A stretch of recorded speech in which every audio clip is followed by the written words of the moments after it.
local Walmart, you should find this very nice DVD set, all 4 of the original Batman movies. We'll be starting with Batman '89. What do you remember about Batman '89, Lloyd? Batman '89, I remember being a little kid and seeing Michael Keaton and thinking that is Bruce Wayne. And still to this day, I seriously think Christian Bale has the best just like overall blend because of his American Psycho background. Like that would be Bruce Wayne if Bruce Wayne had not had a childhood trauma, you know. But that's pretty good. But you know, that being said, this movie was released right before I was born, so I was kind of born into like the pop culture of it, and it really was a big thing to my growing up. I had Batman PJs, Velcro tapes. I had Batman action figures. I had the like weird plastic Batman tent thing that was like, you know, this big and like 4-year-olds hang out in. So I had a lot of Batman stuff growing up, but looking back, what I remember the most from it is the Joker having a name for once, which is weird. I still don't, in a way, I think it's cool, but I don't always agree with it because I feel like the Joker should be like an idea that can be manifested in everyone, just like Batman is. But I remember him falling in the acid and me being like, "This, I'm pretty sure this isn't how it happened." But it was, I mean, I didn't know that when I was like 1, you know, so now I look back and say, well, this is weird. So when was the last time you watched this? I think I was in 10th grade last time I watched it, and then before then I had seen it when I was like a kid, and then I watched it when I was like 6, and then it was just this huge gap where I watched Batman Returns a lot for some reason, but I never really watched the first one again, and I don't know why. Because I don't know it's hard to pick between the two, but they're obviously better than the follow-ups. Yeah, sadly, I think we're gonna start off on a real high point, and then it's just gonna go downhill. And then it's gonna go uphill really fastly. Yeah. So we'll be covering the good, the bad, and the ugly.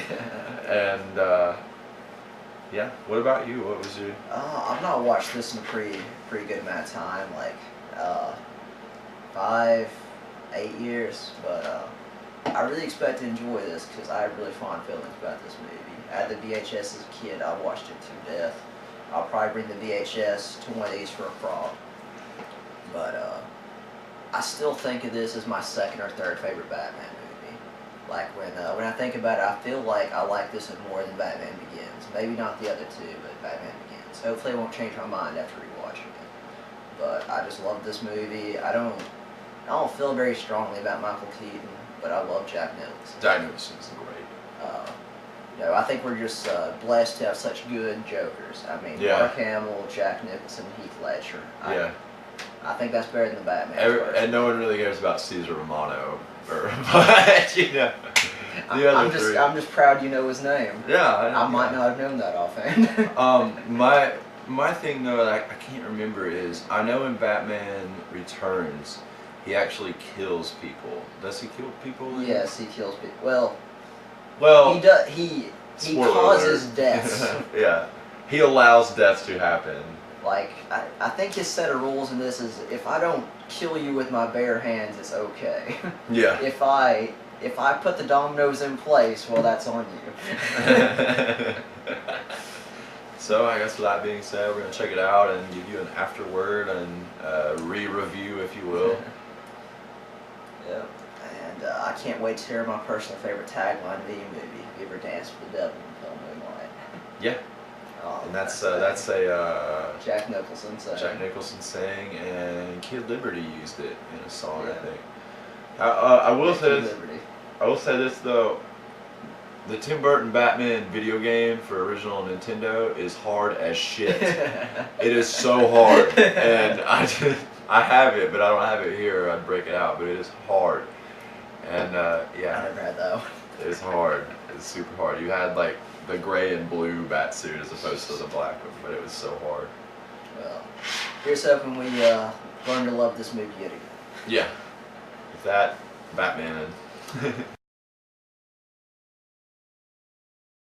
Alright, right, sir. So did Batman '89 hold up for you? It definitely held up in many good and somewhat funny ways at times. It was cool. What were some discrepancies and pros that you had, I guess? Well, let's talk about Billy D. Williams. He's an interesting aspect. Yeah, Billy D. Williams as Harvey Dent is a very interesting idea. You're gonna have Lando Calrissian as Two-Face. As Two-Face, yeah. They set it up, but they didn't go through with it. Could have been interesting.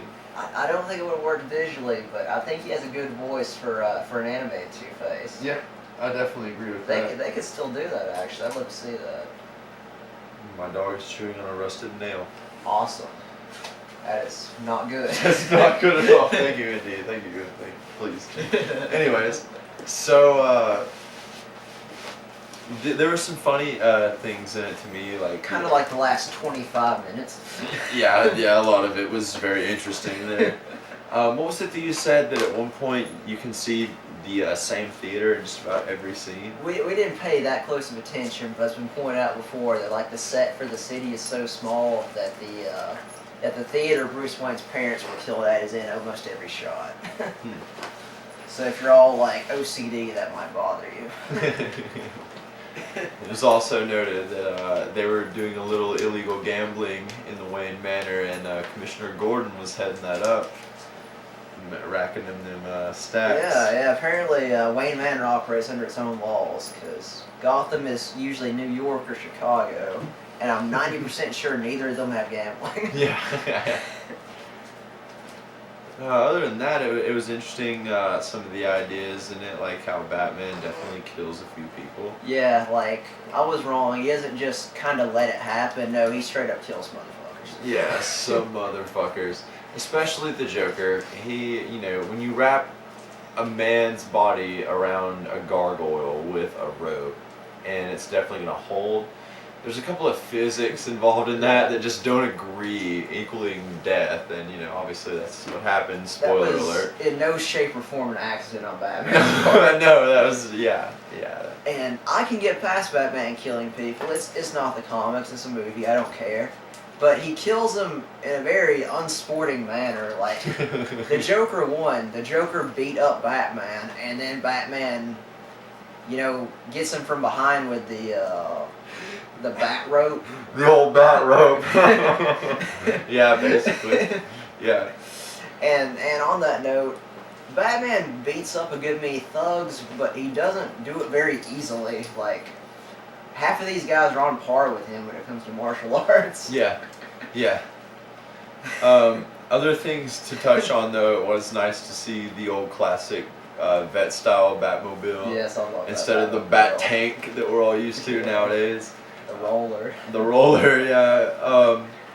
I like Michael Keaton in the suit, but not as Bruce Wayne. I don't agree with him as Bruce Wayne. Kind of a creepy Bruce Wayne. Yeah, he is kind of a creepy Bruce Wayne. But I like the fact that even though his suit is rubberized, opposed to like the armored militant style of the Nolan verse, his suit actually occurs very minimal damage. Yes. Very, very minimal damage to rubber armor. So apparently.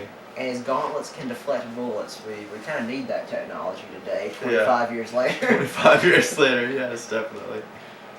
And the time frame of this movie is very, very odd because it's a high road of the 1930s and 80s, which I think that's pretty cool visually. Yeah, it's cool idealistically, but it's like half these people are yuppies and half these people shop at like the thrift store or something. It's really weird. Apparently, men's fashion in Gotham hits peak in the mid-30s, and half the population is like, no, we're sticking with this. Yeah. And the cops are all in just stop-ish outfits. I like that.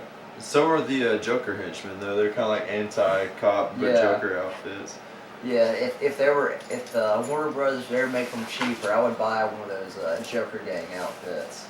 The purple and black leather jacket with the Joker insignia. You said they were like $600? Yeah, I checked one time. They were like $600, $500. Wow.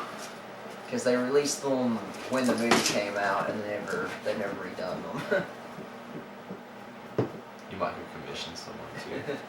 But yeah, it was also interesting to see now that like I guess you've grown up, we've all grown up, whatever, and you see like the older Batman, well, at least for our age group, older Batman, you see the Commissioner Gordon now, it's like he's so fitting, and the one back then is so just No. yeah, just no. It's so weird. So many of the characters in this movie were just so Right. yeah, just but Like they did a good job on Alfred. I Yeah. prefer like the veteran Alfred that's a little tougher, but this works as the paternal figure. yeah. But Commissioner Gordon, no, he's kind of a bumbling idiot, and he only gets more of a bumbling idiot as these movies go on. Uh-huh. And How they made Bullock as Eckert. as a Eckhart. dirty cop who gets killed pretty quickly in the movie. I don't really have any feelings on Vicky Vale, Yeah, I don't know. but for me, my two favorite characters in this movie, hand down, are Jack Nicholson, the Joker, obviously, and Bob the Goon. Bob the I Goon. love Bob the Goon. Bob's death scene is so So should sad. not have happened. Which leads obviously into have we mentioned before? I know we did talk about it earlier for a second, but have we mentioned before the Joker graphic novel? I think I'm not had an sure. earlier episode. Yeah, a different episode.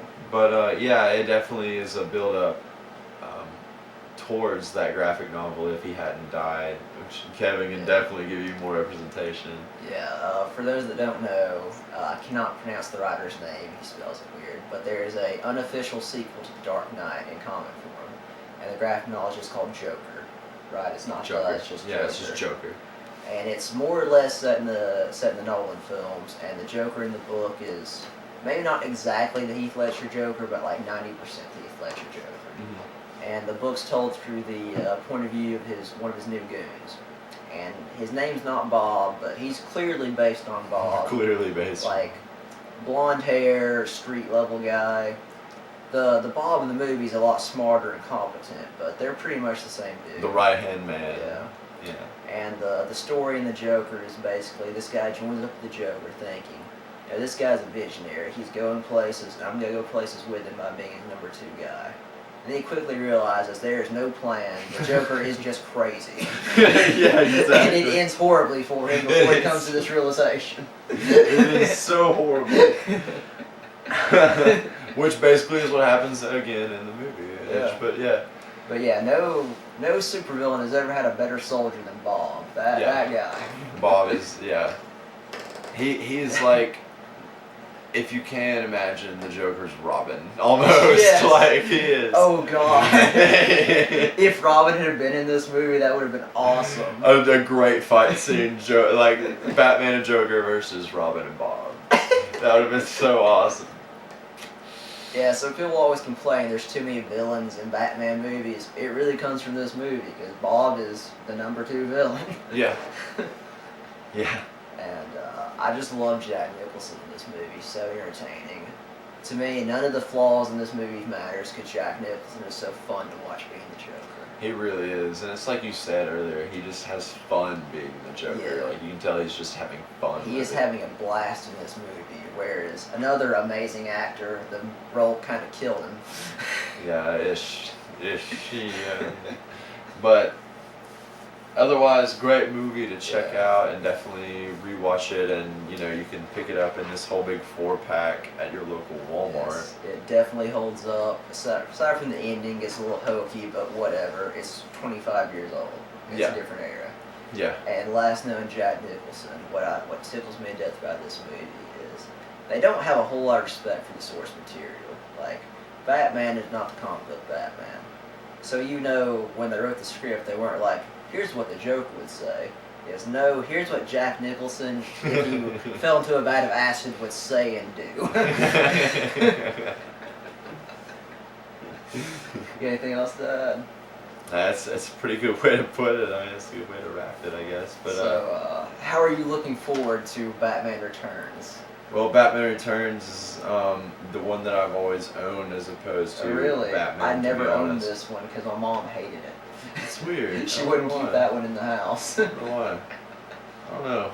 I guess we'll figure out why next time. Yeah. But no, it's I like the Batman Returns movie, and I personally do. I think it's an interesting take, and on the whole thing, it's weird how it's like set in Christmas time and wintry and Yeah. stuff. But it's an interesting take on Gotham, and especially on Catwoman. She has an awesome Mhm. development in that movie, I think. So it'll be fun to watch.